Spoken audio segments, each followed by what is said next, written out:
నమస్తే. ఈరోజు మన స్టూడియోలో ప్రముఖ ఆధ్యాత్మికవేత్త, ఆస్ట్రాలజర్ బ్రహ్మశ్రీ సుభాష్ శర్మ గారు మనతో ఉన్నారు. గురుగారితో మాట్లాడదాం. గురుగారు నమస్కారం. శ్రీమాత్రే నమః. గురుగారు, మార్చి నెల 2025 తులారాశి వారి పరిస్థితి ఎలా ఉండబోతుంది? గ్రహస్థితి ఎలా ఉంది? ఎలాంటి రెమెడీస్ చేసుకుంటే బాగుంటుందంటారు? తప్పకుండా తెలియజేసిన ముందుగా ప్రేక్షకులందరికీ శ్రీమాత్రే నమః, శ్రీ గురుభ్యో నమః. తులారాశి వారికి కనుక చూసుకుంటే అష్టమ స్థానంలో గురు సంచారం, పంచమ స్థానంలో శని సంచారం ప్రారంభమైంది. ఈ అష్టమ స్థానం గురు సంచారం వల్ల ఆయుష్ అనేటటువంటిది కొంచెం క్షీణించే అవకాశం ఉంటుంది. ముఖ్యంగా ఆరోగ్య సమస్యలు ఎదురవుతూ ఉంటాయి. ఆర్థికపరమైనటువంటి ఇబ్బందులు ఎదుర్కొంటారు. ఎప్పుడూ కూడా చేయి చాచనటువంటి వాడు కూడా అప్పు కోసం చేయి చాచేటటువంటి పరిస్థితులు ఏర్పడుతూ ఉంటాయి. ఎవరిస్తారా అప్పుల కోసం వెతుకుతూ, అంటే డబ్బు కొరత ఏర్పడడంతో ఎవరెవరు అప్పులు ఇస్తారని వెతకడానికి బయలుదేరుతూ ఉంటారు.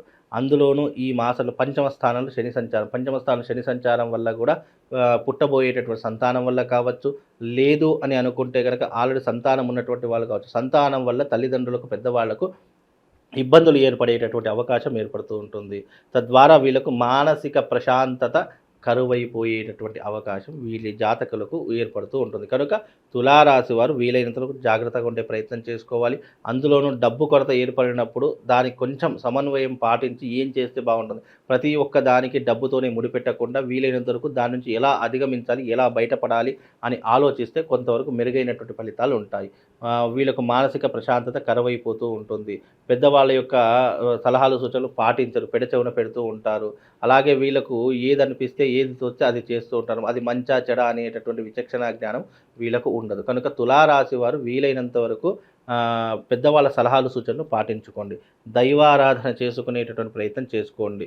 అలాగే వీళ్ళకు ఉన్నటువంటిది ఏంటంటే కోపము, ఆవేశం విపరీతంగా ఉంటుంది. అవి కొంచెం తగ్గించుకునేటటువంటి ప్రయత్నం చేస్తే కొంతవరకు మెరుగవుతుందండి. అప్పుల కోసం ఎదుగుతారని మనం మాట్లాడుకున్నాం. లేదండి ఖచ్చితంగా మేము ఏదన్నా చిన్న వ్యాపారం చేసుకోవాలి మాకు, లేదంటే గడవదు అనుకున్న వాళ్ళకి ఏ వ్యాపారాలు బాగుంటాయి అంటారు? తులారాశి వారికి ఈ బ్రోకరిజం కలిసి వస్తుంది. అంటే మధ్యవర్తత్వం చేయడం, పెళ్ళిళ్ళు చేసేటటువంటి విధానాలు కానీ, రియల్ ఎస్టేట్ రంగంలో బ్రోకరిజం చేసేటటువంటి వాళ్ళు, ఇలాంటి వాటికి ఏదైనా కలిసి వచ్చే అవకాశం, మీడియేటర్గా చేసే ప్రతి పని వీళ్ళకి కలిసి వచ్చేటటువంటి విధంగా ఉంటుంది.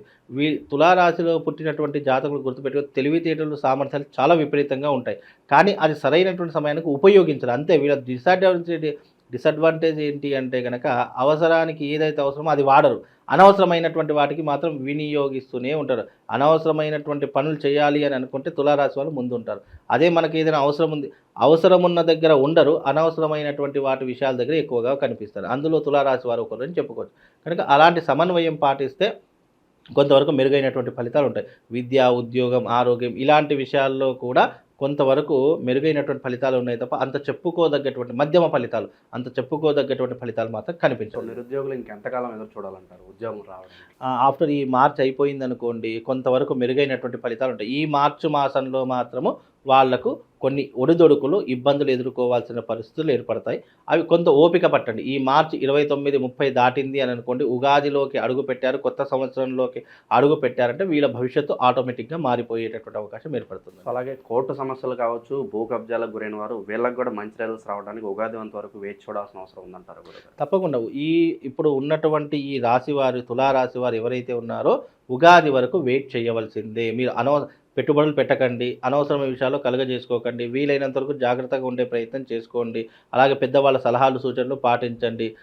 వీలైనంత వరకు కుటుంబ విషయంలో కానీ, డబ్బు విషయంలో కానీ చాలా జాగ్రత్తగా ఉండేటటువంటి ప్రయత్నం చేసుకోండి. నమ్మి డబ్బులు ఇవ్వడం కానివ్వండి, మోసపోవడం కానీ ఇవే జరుగుతాయి. కాబట్టి డబ్బు విషయంలో వీలైనంత వరకు ఏది ఏమైనప్పటికీ జాగ్రత్తగా ఉండే ప్రయత్నం చేసుకుంటే బాగుంటుందండి. ఇక గృహాలకు సంబంధించి గురుగారు ఏదన్నా ప్లాట్లు, భూమికి సంబంధించిన వ్యవహారాలు ఎలా ఉండబోతున్నాయి? భూమికి సంబంధించిన అంటే కొనడం కానీ, అమ్మడం కానీ ఏది చేయాలనుకున్నా కూడా ఆఫ్టర్ ఉగాది తర్వాత చేస్తే బాగుంటుంది. మార్చి నెలలో వీళ్ళు కొనడం, అమ్మడం చేయకూడదు. వీలైనంత వరకు ఏదైనా సమస్యలున్నా దాన్ని ఎదుర్కొనే ప్రయత్నమే చేయాలి తప్ప అనవసరంగా కృంగిపోయి, కృషించిపోయి ఇంటికి తాళాలు వేసుకొని కూర్చుంటే ఏ పని జరగదు. ఏదైనా కూడా సమస్యను ఎదుర్కొనేటటువంటి విధానం ఉంటే వీళ్ళ జీవితం బాగుంటుంది. కొనుగోలు చేసేదానికంటే అమ్ముకోకుండా ఉంటే బాగుంటుంది తులారాశి వారికి. ఇప్పుడున్న పరిస్థితుల్లో ఏంటి అంటే కొన్ని కష్టాలు, ఇబ్బందులు ఎక్కువైపోతాయి. కాబట్టి వీలైనంత ఇప్పుడు ఓపిక పట్టండి. ఇప్పుడు ఎంత ఓపిక పడితే భవిష్యత్తులో మీ భవిష్యత్తు అంత బాగుంటుంది. ఆరోగ్యపరంగా ఎలా ఉంటుంది గురుగారు? ఇందాక మీరు కాస్త మానసిక ఒత్తిడికి లోనయ్యే ఆరోగ్య విషయంలో కనుక చూసుకుంటే మానసిక ఒత్తిడి పెరిగిపోతుంది, భయాందోళన పెరిగిపోతాయి. ముఖ్యంగా ఏంటంటే వీళ్ళు ఎదుర్కొన్నటువంటి కష్టాలు, ఇబ్బందులు, మానసిక ఒత్తిడి, ఎవరైతే అయిన వాళ్ళు ఉంటారో వాళ్ళే శత్రువులుగా అయిపోయి ఇవన్నీ కూడా మానసిక ఒత్తిడికి గురైపోయి అనేక రకాల ఇబ్బందులకు గురవుతారు. కాబట్టి కాస్త జాగ్రత్తగా ఉండే ప్రయత్నం చేసుకోవాలి. ఇక వైవాహిక జీవితం ఎలా ఉండబోతుంది? సంతానం కోసం ఎదురు చూసే వారికి ఏదైనా గుడ్ న్యూస్ ఉందా గురుగారు?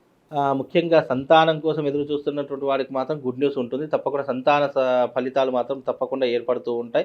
వీలైనంత వరకు వీళ్ళకు సంతాన యోగం అయితే ఈ మాసంలో, ఈ నెలలో కలిగేటటువంటి అవకాశం కనిపిస్తుందండి. గురుగారు, ఇంకా మంచి ఫలితాలు పొందడానికి ఏదైనా రెమెడీస్ ఉంటే తెలియజేయండి తులారాశి వారు. తులారాశి వారికి మెరుగైనటువంటి ఫలితాలు రావాలి అంటే తప్పకుండా మీరు అమ్మవారి యొక్క ఆరాధన చేసుకోండి.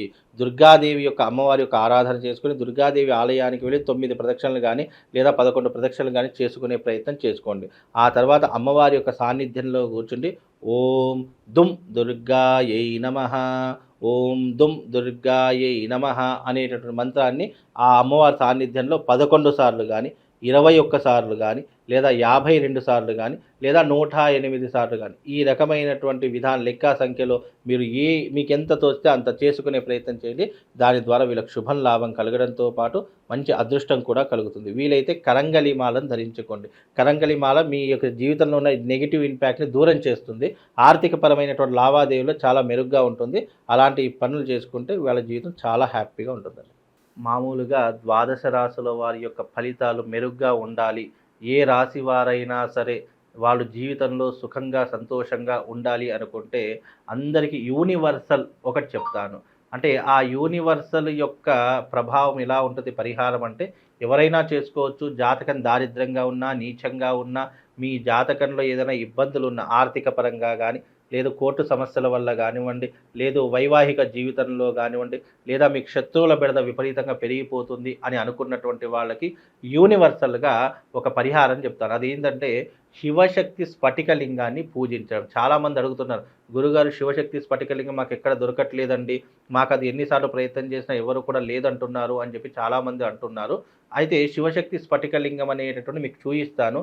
అది తప్పకుండా మీ ఇంట్లో పెట్టుకొని ప్రతిరోజు బ్రహ్మ ముహూర్తంలో లేచి దానికి పూజ చేసుకునే ప్రయత్నం. పూజ అంటే ఏం లేదండి, చెంబుడి నీళ్లు తీసుకోండి, దాంట్లో ఆ నీటిలో ఒక రావి ఆకు, అలాగే ఒక మారేడు పత్రి, అలాగే ఒక తులసి దళం, మన ఈ యొక్క వేపాకు, ఈ 3 కూడా వేసుకునే ప్రయత్నం చేయండి. వేపాకు, మారేడు పత్రి, రావి ఆకు, ఈ 3 వేసుకొని ఆ నీటితో శివుడికి అభిషేకం చెయ్యండి. తద్వారా మీ జీవితంలో ఉన్నటువంటి ద్వాదశ రాశుల యొక్క సకల కష్టాలన్నీ కూడా దూరమైపోతాయి.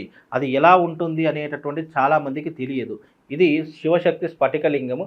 పైన శ్రీచక్ర ఆకారంతో ఉన్నటువంటి ఈ శివలింగము ప్రత్యేకంగా తయారు చేయించడం జరుగుతుంది. కనుక మీకు ఎవరికైనా జాతకంలో ఇబ్బందులున్నా, గ్రహస్థితి బాగా లేకపోయినా, గురువుగారు మా జీవితంలో చాలా ఇబ్బందులు ఉన్నాయి, ఆర్థిక పరంగా ఇబ్బందులు పడుతున్నాము అని అనుకున్న ప్రతి ఒక్కరు కూడా ఈ శివలింగాన్ని పూజించండి. కేవలం ద్వాదశ రాశుల వారే కాదు, ఎవరైనా సరే ఈ శివశక్తి లింగాన్ని కనుక పూజిస్తే మీ జీవితంలో ఉన్నటువంటి అరిష్టాలు దూరం అవుతాయి, మీ ఇంట్లో ఉన్నటువంటి నెగిటివ్ ఎనర్జీ దూరం అయిపోతుంది. కనుక ఈ శివశక్తి లింగాన్ని పూజించండి, మీ జన్మ ధన్యమవుతుంది. శ్రీమాత్రే నమః. శ్రీ గురుభ్యో నమః.